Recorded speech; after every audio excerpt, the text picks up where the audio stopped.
தமிழகத்தினுடைய 2026ஆம் ஆண்டு தேர்தல் முடிவடைந்திருக்கிறது. வருகின்ற மாதம், அதாவது மே மாதம் 4ஆம் தேதி அதற்கான பதில்கள். யார் வெற்றி வாகை சூடப் போகின்றார்கள், தமிழகத்திலே முதலமைச்சர் கதிரை யார் அலங்கரிக்கப் போகின்றார்கள் என்ற பதில் மே மாதம் 4ஆம் தேதி வரை ஒத்திவைக்கப்பட்டிருக்கிறது.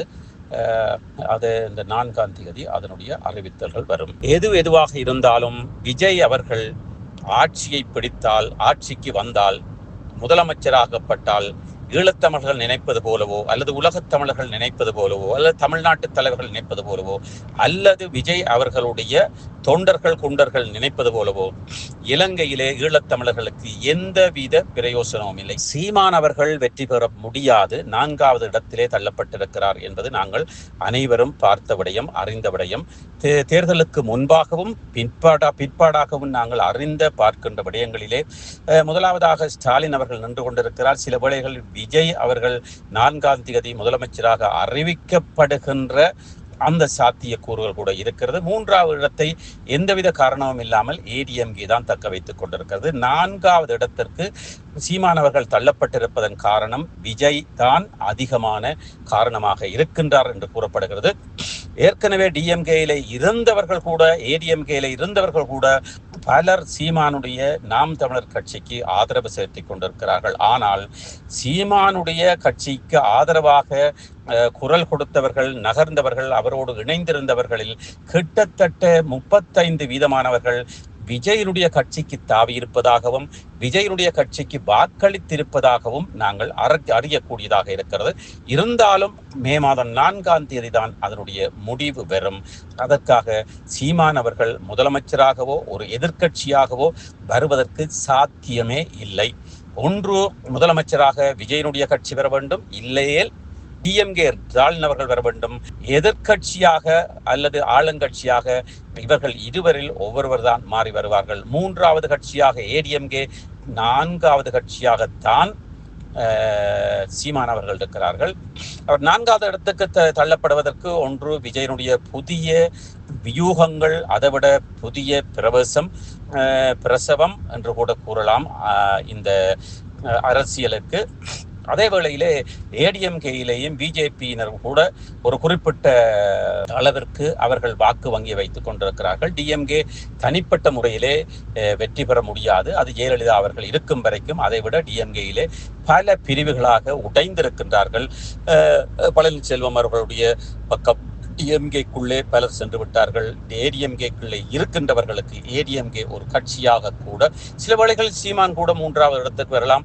ஏடிஎம்கே 4வது இடத்துக்கு கூட தள்ளப்படுகின்ற சாத்தியக்கூறுகள் இருக்கின்றன. சில வேளைகளிலே விஜய் அவர்கள் போட்டி போட்டுக் கொண்டிருக்கிறார்கள். அதாவது ஸ்டாலினை எதிர்த்து, டிஎம்கேயை எதிர்த்து வாக்கு வங்கிகளை தனது கையிலே வைத்திருப்பது விஜய் அவர்கள் என்று மேலோட்டமான செய்திகள், ஊடகங்கள், ஊகிப்புகள், கருத்து கணிப்புகள் கூறிக்கொண்டிருக்கின்றன.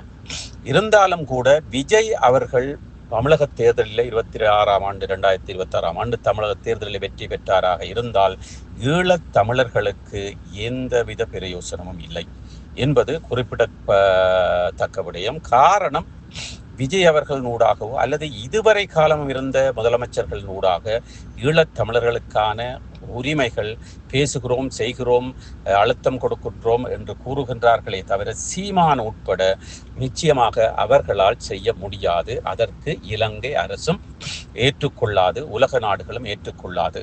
அதே வேளையிலே இலங்கை தமிழர்களுக்கு, ஈழத்தமிழர்களுக்கு, பொதுவாக இலங்கையிலே இருக்கின்ற இலங்கை தமிழர்களுக்கு ஒரு நல்லொரு விடயத்தை அல்லது ஒரு சுயநிர்ணய உரிமையை, ஏதாவது ஒரு விடயத்தை பெற்றுக் கொடுக்க வேண்டும், தீர்வை பெற்றுக் கொடுக்க வேண்டும் என்று முனைந்தால் அது தமிழ்நாட்டுக்கே ஆபத்து ஏற்பட்டுவிடும் அல்லது இந்தியாவிற்கே ஆபத்து ஏற்பட்டுவிடும் என்ற ஒரு பயம், பீதி மத்திய அரசுக்கும் மாநில அரசுக்கும் இருந்து கொண்டிருக்கிறது. சீமான் அவர்கள் வந்திருந்தால் வருவதற்கு சாத்தியமே இல்லை. இனிமேல் வருவதற்கு, எப்பொழுதும் வருவதற்கு அவர் சாத்தியமில்லை. இருந்தாலும் கூட அவர் வந்திருந்தால் ஈகத்தை பற்றி, இழப்புகளை பற்றி, பிரபாகரனை பற்றி, புலிகளை பற்றி, மாவீரர்களை பற்றி பேசிக்கொண்டு இருப்பதால் அந்த எங்களுடைய ஈழ அந்த அலை தமிழ்நாட்டிலே இருந்திருக்கும். ஆனால் விஜய் அவர்கள் வந்ததன் பிற்பாடு அவர் நிச்சயமாக எடுத்தெடுப்பிலே ஒன்றையும் செய்ய முடியாது.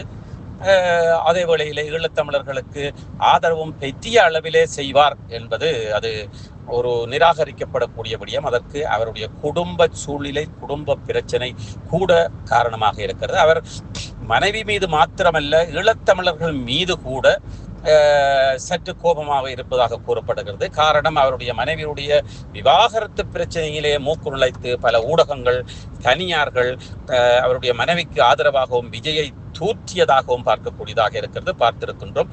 அந்த வகையிலே அந்த கோபமும் விஜய் அவர்களுக்கு இருக்கிறது. நாங்கள் ஒட்டுமொத்தமாக ஸ்டாலின் வந்தாலோ அல்லது விஜய் வந்தாலோ ஈழத்தமிழர்களுக்கு எந்தவித தாக்கமோ அல்லது ஆதரவோ கிடைக்காது.